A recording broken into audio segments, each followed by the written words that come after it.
पढ़ा है friction, angle of repose भी बताया आपको, एंगल ऑफ फ्रिक्शन भी बताया, हमने सरफेस के बीच में भी देखा।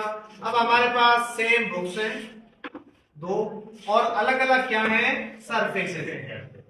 अलग अलग सरफेस है, कौन सी सरफेस है, दोनों सरफेस है प्लेन।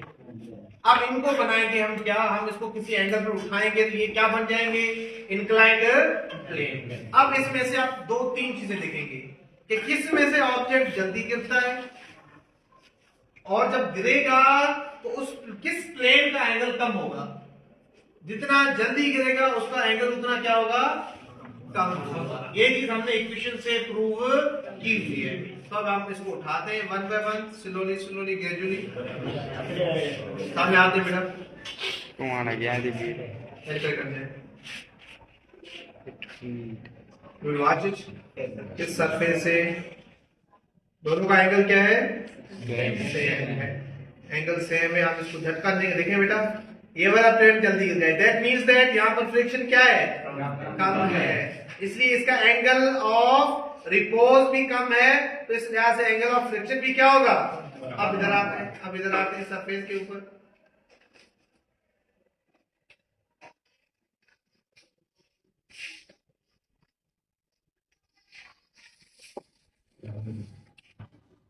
देखिए वो कब हुआ था और ये कब हुआ है, वो जल्दी हुआ था और ये आस्ता हुआ है। तो हम कहेंगे वजह, वजह है फ्रिक्शन।